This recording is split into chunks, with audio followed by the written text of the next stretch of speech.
I want to talk to you about Psy-Ops. Do you know how to identify a Psy-Op if it's being placed against you? Stay tuned. Because we're currently living through so many of these psychological operations, I figured let's talk about the behavior of what a psychological operation looks like and how to identify one when you're right in the middle of it. Stay tuned.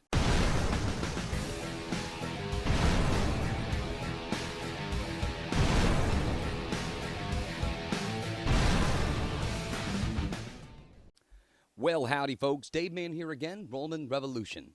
You know, a very different conversation is happening online as we speak, and that conversation, unfortunately, is taking people in a different direction than what most of mainstream is talking about, or what mainstream, for the most part, has decided to move on with. It's really weird because I am a person for the last 30 years who's been paying attention to the behavioral aspects of how the world reacts to certain things. And I myself is a person who was caught up in a psychological operation many years ago called 9/11, which a lot of people don't like. You know, they don't like it when you say that. But there's a lot of things that happened during that time for many people in the United States, especially people who are my age, that started looking at the world from an entirely different perspective because of that. And I couldn't get enough once I realized that I was being played the fool. So for 20 years, I decided to look into how the CIA operates, basically how the Central Intelligence Agencies and how these major arms of the federal government really work. And when you start to dig really deep and start to look at unclassified documentation, prior operations that kind of went on, you can see that a lot of this stuff is all centered around manipulating the way the person or whatever the target is on how they're supposed to see what is being presented. And that's what I'd like to talk to you about. Psychological operations. Now, how do you identify one? How do you identify a psychological operation? Well, there are four major kind of points that a psychological operation will always kind of work off of. And I had to write things down this time because, unfortunately, I've been sick over the past few weeks and my brain is just not working the way it used to. But the four major pillar points when you're thinking about a psychological operation is the authority, the focus, the emotion, and then whether or not it's tribal. And I'm going to dig into those just a little bit in just a moment. But where the focus is, where the authority lies, if there's a tribe, if there's an in-group, out-group kind of thing, and then is this event, situation, whatever, is it pulling on your heartstrings? Let's look at this a little bit further. Now, when you hear the term focus, okay, in a psychological operation, it's like, what are they focusing on? What are they trying to get you to pay attention to? Don't look over here. I want you to look at this right here. Now, if you start to notice that, like where the media starts pushing things towards, hey, pay attention to these things, but not these things, it should call into question right away. Hey, what's kind of going on here? Why are they spending so much time trying to shake their pom-poms over in this direction? Is there a reason? Because is there something over here I should be looking at? Chances are, if you're in the middle of a psychological operation, yes. The whole idea is to get your focus or your attention pinned on something entirely different. Why? Because the more I can take your attention away from where the trick is really going on, and the longer I can do that, by the time you really by the time you finally recognize that the trick has been played against you, this will all be long gone. So the idea is to pull on your focus immediately. How do they do that? Well, they use authority figures, leaders, people of preeminence in society, people who have a voice, have a following, usually have a large amount of influence, people you recognize. They have them going on the record to make statements about whatever it is that they're focusing on to continue to push that drive or that narrative in whatever said direction they say from their authority position it's supposed to go. For instance, because we're dealing with one right now in the Charlie Kirk assassination, in my opinion, it was funny how immediately Kash Patel, who I've had a lot of, respect for throughout the years, especially during the whole Russia stuff. But Kash Patel immediately comes out and then starts spewing out a whole bunch of things on the television, like, hours later, saying, this is what's going on, this is what we got, and before you know it, anytime anybody second-guessed any of what was officially stated as the official narrative, people were called into question right away. You can't be doing that. You shouldn't be doing that. We have a real investigation going on here. Don't look at the things these other people are talking about. No. Pay attention to just this. Again, focus from authority. Let's move on. Also, emotions. Now, in a psychological operation, the whole idea is to kind of capture as much as it can of your emotional heartstrings. Why? Because when you are in full emotion mode, critical thinking is put on hold. Meaning that when I can manipulate your emotions to a point where it's beating you down at your root, that real mammalic, fight or flight, the deep down part of your brain, if I can start to poke at that and really kind of get that moving, all of the critical parts, all of the thinky parts of your brain shut off, because now you're starting to see something that you don't like, and it's starting to kind of affect you in a certain way, and you are going to do whatever it is you got to do to make sure that stops. And that is all part of the trick. See, we don't want to think of this stuff as a trick. We don't want to think that our governments are capable of this. We don't want to think that there are people out there that study this and they go to great lengths to make sure that these type of operations are successful. But they do. But to say, I don't want to know and I don't really care to, understand these concepts, well, it only puts you at a disadvantage by not recognizing that you're playing a part in the game. So by recognizing that you're in the middle of something, especially when it's happening, is very, very important. So leaving emotion at the door is so crucial in some of these situations, but you can pretty much tell that you're in a Psy-Op a lot of times if they keep showing you things or pushing things in front of you that they know, for the most part, is going to pull at the emotional heartstrings of any good, decent human being, or whatever their target that they're trying to reach is going to get upset by or agree by. Whatever they're trying to do, they know exactly what to do and how to do that in order to get that type of an engagement. And then the other part is the tribal.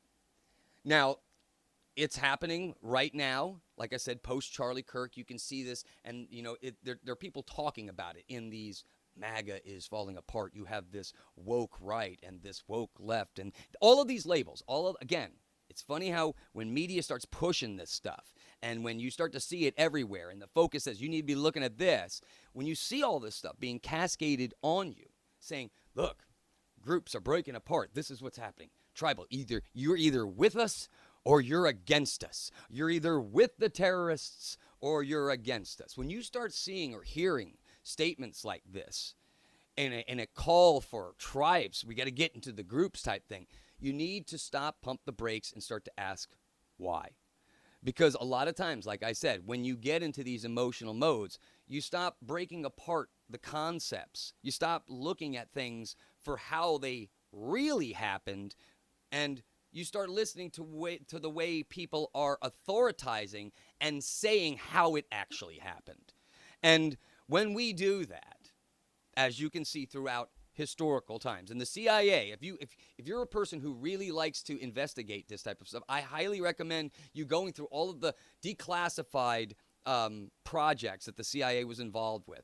And when you start to see a lot of the mental manipulation that kind of goes on as the prequel before the event even starts, a lot of times, it's like you have to set this engagement up ahead of time to prepare everyone for the event that's about to transpire. So all of these phases, these little critiques, are in place way in advance in order to make sure that they can control the outcome of whatever event whatever event is on their target, whatever is in the sights, so to speak. And the CIA, which, in my opinion, being the most rogue operation and should be shattered, like Jack Kennedy said, into 1,000 pieces, is because the minimal amount of oversight and the amount of reach agencies like this have is very concerning to me, and it should be concerning to any person who is really truly concerned about the security of themselves and the people that they care about, especially in the United States. Like, this is your home, and then within your family and your block and your radius, you have your groups and your communities. But just think about this. If you have an agency within your own government that has the capability of manipulating you, driving narratives in whatever direction they want, killing or assassinating people at will, and then driving the direction of that investigation into whatever realm they want to, that should be a concernment for any person, especially one who believes they live in a free and law-abiding nation. Because just on those four factors that I talked to you just a moment ago, okay, you can see what is happening in the real-life psychological operation we're living right now in the Charlie Kirk assassination. This idea that everything is done and over with, I believe, escapes us all once you say that Tyler Robinson had a 30-06, assembled it on the roof, went down. The whole narrative, once you say that, and then you recognize that the autopsy isn't going to match up with the ballistics and all of the other, you can see this case is going to fall apart long before it even starts. And what I'm saying is the show that they are throwing to you here, the one narrative that they're selling you in the courts and the Utah and, Governor Cox and what the FBI says that they're doing, and they're breaking, it's all a show to anyone who recognizes themselves in the middle of this psychological operation. And the reason why I'm bringing this up is because there's many people online right now that are having a conversation that is entirely different than the conversations that are happening on your mainstream. Even in some of your alternative mainstreams, they have kind of avoided the topic for the most part, simply trying to allow the Trump administration and their people to supposedly undo all of this stuff. Now, here's my thing, okay? Just looking at this from a non-biased perspective, I don't care either way what side of the political spectrum that you sit on, okay? If you were to be in that audience right now, okay, and during the Charlie Kirk assassination, and you witness somebody getting shot in front of you, all right, you should be interviewing every single person there on the campus. You should be basically trying to figure out and triangulate. You should be there for days, weeks, trying to figure out exactly what went on. This case was picked up, cleaned up, and pushed off faster than anything I've ever seen. And then they started doing construction work near the crime scene, on the crime scene, within weeks of the assassination. And I'm thinking to myself, the media's not talking about this, all right? They are dazzling everybody over here with all of this. But at the same time, the alternative people are the only ones really trying to piece together everything that is available before that goes missing. Because as evidence is being uncovered by this alternative media group of individuals who specialize in different areas, some in ballistics, some in weaponry, some in, understanding mathematics and angles and trajectories, and other people just understanding how the CIA works, the security works, how, dealing with a major wound looks. There are so many people coming together outside of the mechanisms of government, which has cascaded a psychological operation over its people. And my major concern is, do the American people realize that they're being lied to? Do they care that they're being lied to?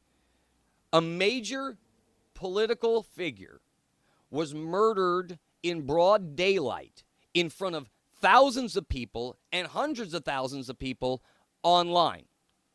And it seems that when push comes to shove and we're all trying to get this together, the information that has been released to the public and the way that the government and the officials treat the public is by providing them with absolute informational slop, which has no credibility when you start to break down the official narrative, when you start to timeline and piece together and then look at certain behaviors that were happening in real time. Like I said a million times on this channel, and if you have not watched me for any length of time, this is the first video you've ever seen of me, I will tell you that video doesn't tell a lie, because a lot of times in video, it's not what's happening in the foreground that's important. It's not, because the foreground is where we're all looking. That's the idea. And especially if you have somebody with a train camera, okay, that is designed to do things. You put light on things and you can shut. We're expected to look in a specific spot.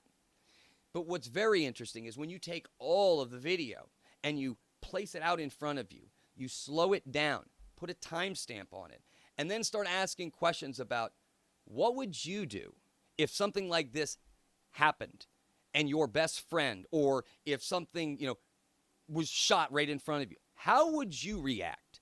And when people start putting themselves in these positions and they start asking themselves, this is what I would do, and then when you look at the reactions of some of the people that were close to Charlie, you start to ask, either were they prepared, did they know, or were they just incompetent in so many of these attitudes? And again, this is just me looking as an outside person at the video that has been presented, all of the evidence that has been presented, that we have been given by the FBI and from the other sources that people independently have been able to gather. When you start to paint, when you start to lay it all out, and you start to look at things for the way they really are, not the way that they have been told to us, you can see a psychological operation being pushed on us in real time. Now, the CIA, which I spent almost 10 years researching, at one point in my life, early time when right after 2001 and the 9/11 catastrophe, I had thoughts of going into Intel and CIA and all this stuff, because I always thought it was cloak and dagger, hooky spooky stuff, right?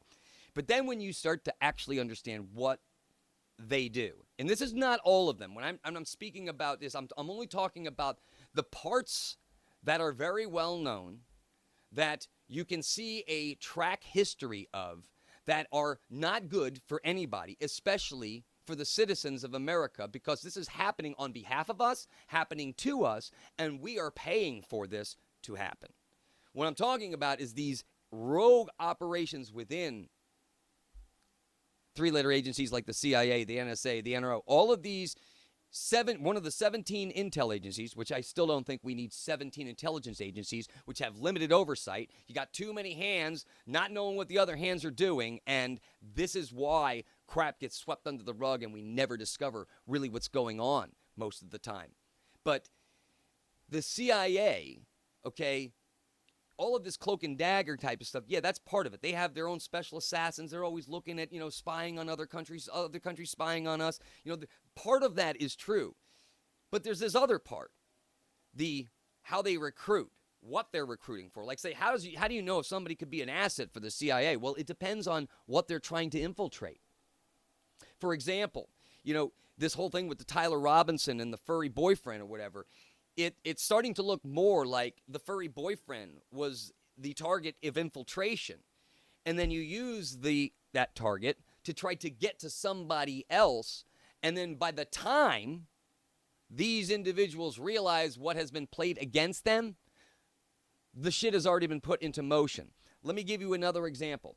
Back, if you were old enough, if you're my age, and you remember 9/11, they told us that 17 or was 18 hijackers with box cutters commandeered 4 commercial airliners, okay, and basically took the cockpits and smacked these son of a bitches into the towers, which brought down what you saw, the destruction for that day.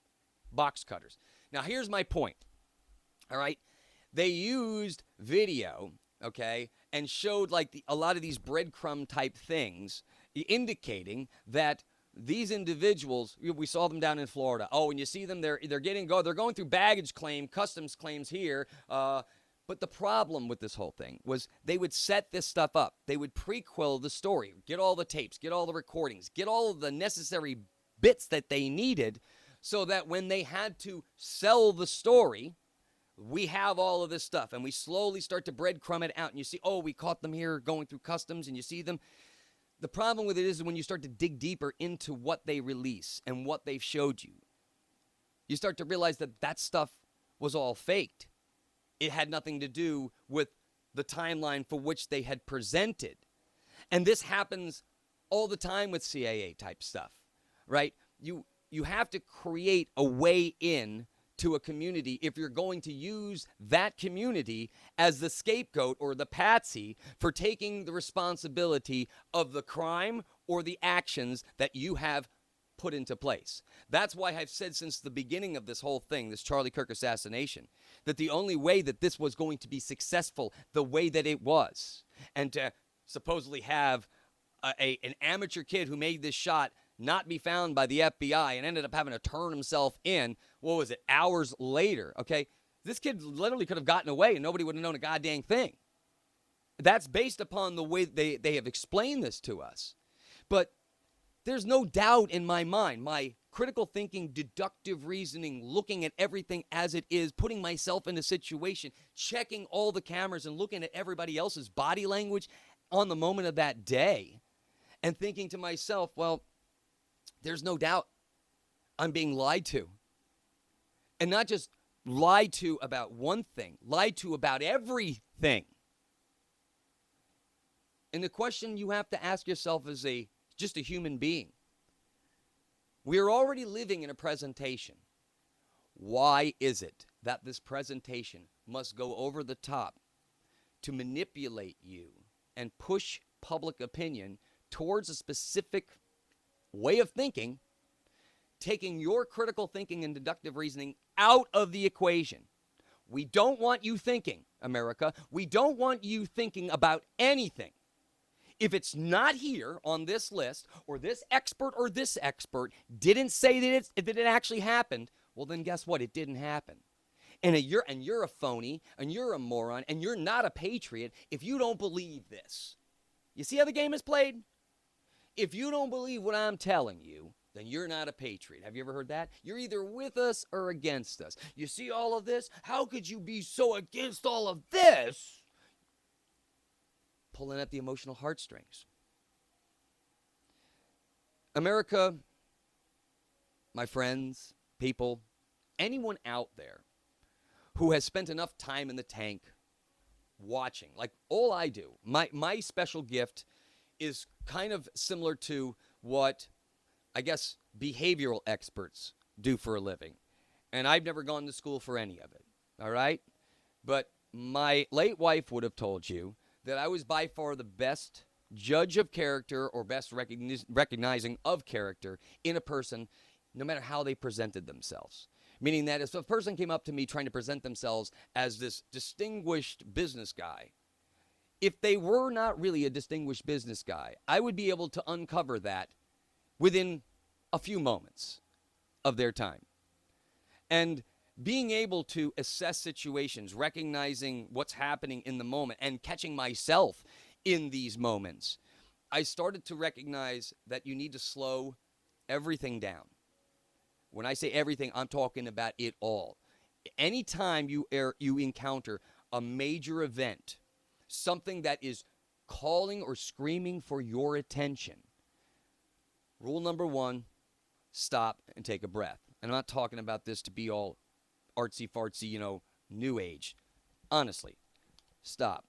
Take a breath. Look at the situation for what it is. Think about, hey, if I was in this situation, what would I be doing right now? Would I be ducking, covering? Would I be getting out of here? If I had a responsibility, what would I be doing if this was my responsibility? Am I doing that? Are the people that took on those responsibilities, are they doing that? When you start to break down little by little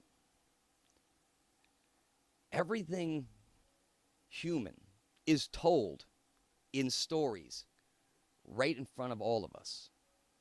See, the problem is too many people today are trying to take what is genuinely yours and manipulate it such so that you yourself don't know truly what you believe, what you know, how to interpret what you're seeing, okay?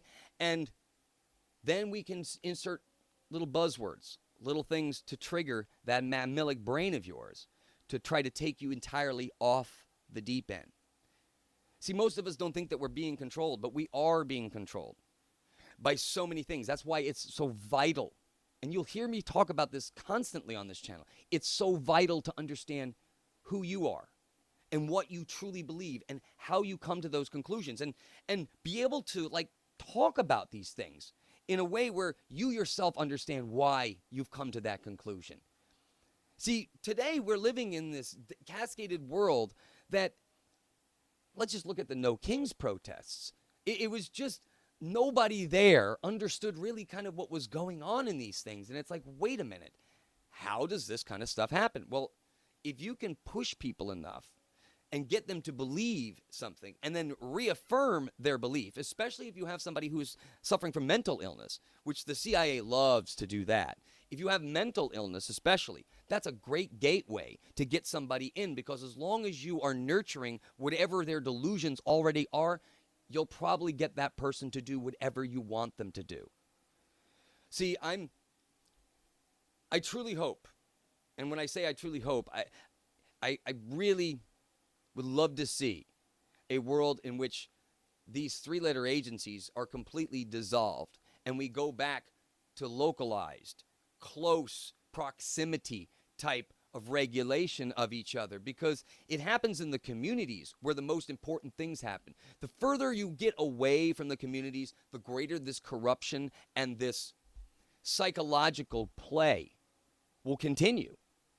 The United States Central Intelligence Agency, I believe, in my opinion, provides more detriment to the security of the United States simply because of how they've operated for the many, many decades of their existence. And the fact that you don't know what is a CIA asset. Right now, if I went to the President of the United States and asked him, where are all the CIA assets, he wouldn't be able to tell me. If I went to the director of the CIA, John Radcliffe, and asked him the same question, he wouldn't know. Now, he may have people that would tell him, but they wouldn't know everything that these individuals are doing. And even if they did, there would be something within these smaller and smaller and smaller blocks that become from a need to know. And as long as those things don't work their way back to the top, there's no way to oversight whether or not anything that they are doing is legal, is moral, or should be done under the guise of the United States. So these people are working in operation, manipulating, changing governments, installing governments, creating wars, creating uprisings all over the world through the same blueprint called a psychological operation. And it's utilized the same way. They can do it through mass media control, mass control of bank or money flow. They can do it through just using influencers and paying off influencers, paying off people that you had a lot of respect for because they have a big voice. The assumption of authority. Remember what I go back to again? You got the four: focus, authority, tribe, and emotion. If we can start pulling on those four little areas, which are deep-rooted in us, the deep root, not the thinky parts, like I said before. It's more of the mammalic, reptilian, or whatever you want to call it, the stuff that kind of keeps us safe, keeps us alive, keeps us above water. If I can poke at that, and I can stimulate that, which is kind of what the CIA does in these operations. And they do it through your Facebooks, they do it through your Twitters, they do it through the algorithms, they can do it through commercials, they can do it through just setting any type of drama in motion in which you have enough players pushing the argument towards something to create this overall picture that is all an illusion. And to this day, the reason why this outfit is successful and continues to be successful is because everyone still falls for it. The Charlie Kirk assassination has been swept under the rug, in my opinion, by mainstream. And some of the people, in my opinion, that were the closest to Charlie and supposedly the biggest supporters of Charlie have gone silent. And their reason for silence is because they have said the authorities have told them that the investigation is still ongoing, and now we're in the court thing, and you just need to let the process go. And I'm like, listen, we know that when a person goes missing, you only have a short window in order to ascertain the information you need to get to that person before you're never going to find them again. This doesn't change either with a very high-profile assassination. If you don't get everything and understand everything, the closer you are to the event, the further you get away from it, it all becomes nonsense. Drizzled with more bullshit added into whatever truth was there to create a story or a narrative that nobody understands. And everybody keeps arguing with it because you've created a psychological operation built within it using trans activists or look what happened down in, what was it, one of the schools. You had somebody you don't think these people are getting infiltrated? You don't think they can find somebody with a mental illness and you feed that mental illness, tell them that, you keep pushing their delusions and tell them how great they are and tell them how good they are and what they should be doing. You can motivate just about anyone to do just about anything under the right guise and the right control. And your CIA and your clandestine operators have been doing this successfully here in the United States and abroad for decades and decades and decades. And it bothers me because as a person who truly cares, look, I attended Charlie Kirk's SAS event in Tampa. I had never attended an event by Charlie Kirk, but because I knew Dave Smith and Josh Hammer were going to be debating over the Israel topic, I figured that was going to be just worth being in the audience for. And boy, was I correct. Now, most people during that debate were sitting there attentive to Charlie in the center, Dave to the left, Josh Hammer to the right. And you could tell, as a person, like I said, what I do is I look at the crowd. I look at the people kind of standing around. I watch and I see. And as that debate went on, I'm standing in the corridor off to the, if you're looking directly at the stage, I was off to the right-hand side going down towards the hall where all of the,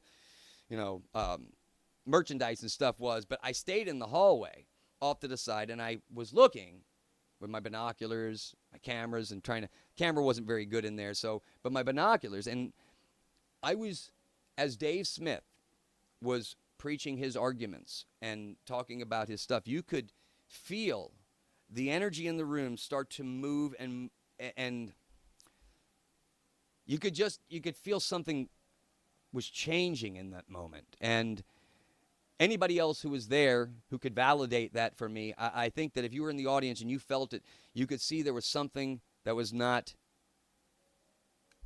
let's put it this way. There was many reasons why you could see somebody would be upset with Charlie after that SAS event. And it's not Charlie specifically, but because of whatever message was being conveyed and the emotional energy where it was moving. Charlie didn't get in the way of it and stop it. He allowed for this dialogue and for this honesty of truth to transpire. And because it did, you could see that something changed in that day. The audience was completely on the side of Dave Smith, and you could see the emotional energy happening within Charlie. He was enjoying this open dialogue and debate, while Josh Hammer sat over on the right-hand side looking like a gremlin, really upset about where this was going. But what I was really paying particular attention to was the TPUSA staff. And there was a few people, and I don't know everybody, but you could tell who was part of the staff and who was part of helping the arrangement. But while this was going on, you look in the audience in the front row or the people that were associated to some of these people, and their phones were going off the hook. And you could see a couple of the, with the stagehands and some of the people, I don't know if they were part of, Charlie's entourage or whatever it is off to the back right side. There's a look on a person's face that you get when you're unsure about, we should really be going with this. So I often wonder, and again, this is me just now speculating. I often wonder before this whole thing happened, before that SAS event had happened, how much pressure was put on to say this conversation needs to be stopped. Because if they had said to Charlie, look, we really don't want you to have this conversation, and then he went ahead and had it anyway, there's a lot of history has shown us that the parties that Chuck Schumer mentioned to Donald Trump about, when you mess with the security apparatus, the security app has 16 different ways to Sunday to get back at you. When you hear these people talk about it, especially those who've been dug in Washington, D.C. for many, many decades, you can see that they understand how the status quo system works. And Charlie being this up and riser, potentially a future president, you can see how he was managing his rallies and whatnot. You saw that he was definitely on the radar of a threat to somebody who was actually looking for open dialogue. Now, whether you agree with him or not on his spiritual aspects or whatever, I believe Charlie overall was a good person. He was a good person, and he knew exactly what he wanted to achieve, and he knew what he definitely wanted to be remembered for. And when his character was called into question, you could kind of see the direction that things were going. It was almost like, wait a minute, I built this, I've been driving this for so damn, and now you're telling me that I'm not, it's like, what the, you could see something happening.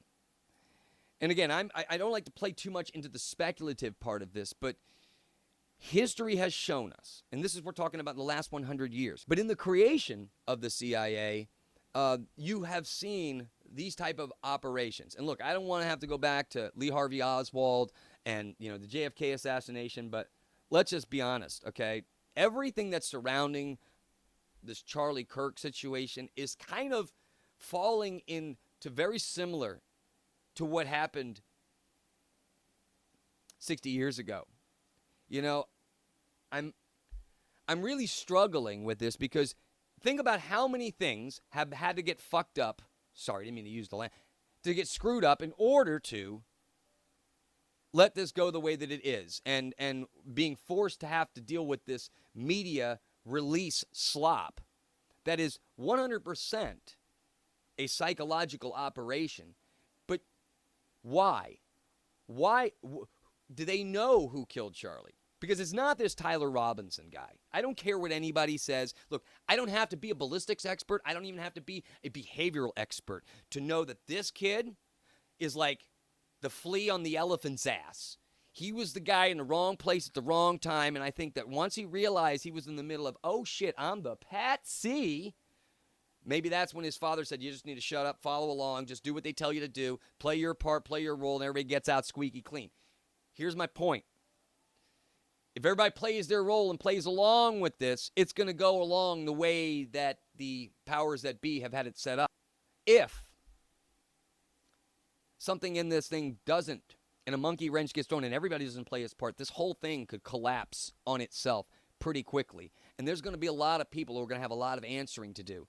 I already believe they do. I don't think we're ever going to know really who killed Charlie. I really don't. But that should concern every person.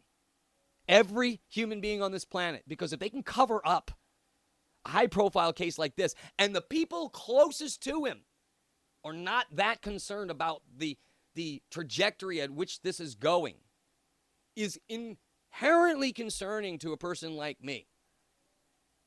Look, as a person who lost their wife and had to rely on the authorities to do their investigation, I don't. They are only limited to so much. But they should take on the assistance of anyone willing to help them in the investigation to get to the root cause or whoever the true nature or the true killer is in this situation. Because the story they have sold us is complete slop, and most amateur videographers will tell you just by looking at everything that you have a nonsense story in front of us. I want you to know that the educated of America don't believe a damn word of your story. Not one. Okay? Which means I don't trust you any more than I already did. It's just proving to the fact that you as agencies should be dismantled. If you are not doing what you claim to be doing and you are covering up or pushing a narrative that most, like I said, half-wits could disprove, is very concerning to a person like me or to anyone who considers themselves intelligent. It's an insult Then there are people online like Candace Owen, whether you agree with her or not. She truly cared about Charlie. And all she wants to do is to get to the root cause because she knows she's giving slop. I'm blown away by how many people get upset with her. Now, I understand that sometimes maybe the wording could be a little bit more, but when you're emotional and when you see stuff like this, look, we have covered up so much crap throughout history. And we're living through one of these situations right now. The reason why so many people who are especially close to Charlie, ones that really cared about him and really want to understand it, is because they know how quickly this can get sandbagged if we don't keep our foot to the floor. Look, I'm not one for trying to stir up a bee's nest, but I know bullshit when I see it. And the reason why I do know is because I've been looking at this stuff for 30 years. I don't expect you to believe a damn word that I'm saying. That's not what this channel's for. My job is to inform you and to get you to think that maybe, look, I have the agency to figure this out on my own too. Why don't I stop?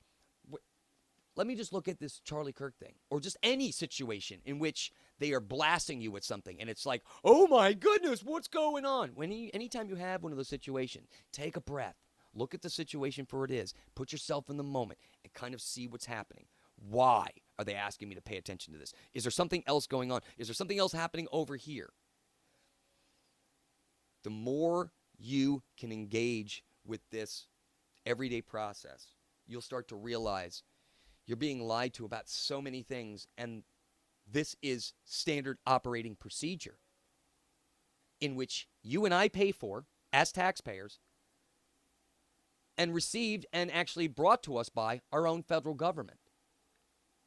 I don't know about you, but I don't remember reading that the United States government should be spying on its own citizens or be using its own citizens as test subjects, manipulating its citizens to try to push consent, manufactured consent, through manipulation, through psychological operation. Let's see. How many of these can we count? Stolen elections, January 6th, 9/11, Russia, Russia, Russia. I mean, how many of these things? How many of these things? And you got to understand how many people are complicit in this operation in order for it to be successful. This is why the CIA, which, when I asked you a moment ago, who is an asset for the CIA? It's very hard to answer that question because they are embedded everywhere they need to be in order to push or control whatever it is they need to control to deliver an outcome that they must have. End of story, end of file. That's what their whole operation is. And the President of the United States, his job is to oversee all of that, but on a need-to-know basis. Because if the President of the United States truly knew what the CIA was capable of, what they currently are doing, and what they have done, the agency in and of itself would be shut down tomorrow because it violates more federal laws and more privacy than anything you could ever possibly imagine. They're a rogue operation with minimal oversight, and in some cases, no oversight.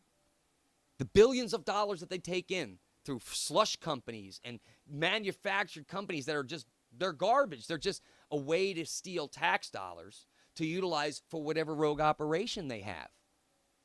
And this is not me making shit up. This is stuff you can research and discover on your own. But too many people accept what is being presented. And I just want more people to be aware that they're being lied to. Your whole world is a fantasy.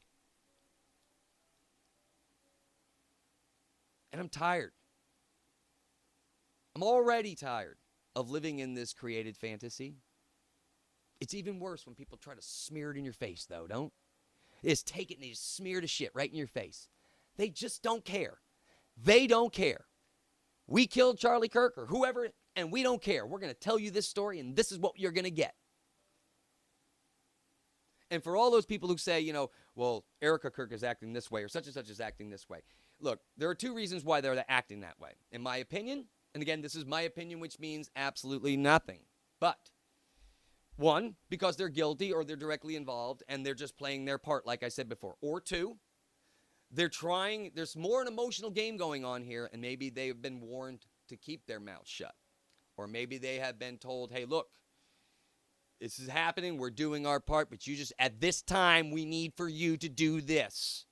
We stress that you need to do this.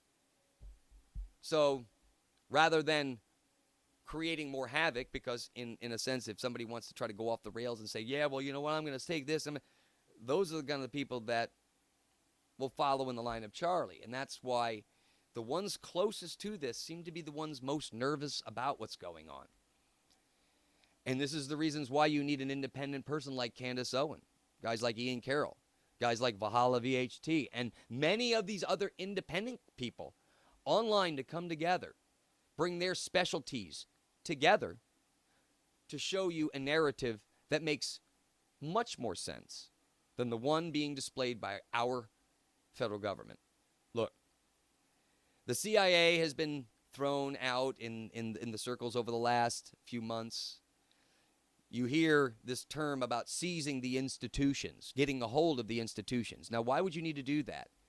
Because the institutions, the FBI, CIA, NRO, National Clandestine Office, I mean, I could go on and on. These 17 different intel agencies, all the different departments within government.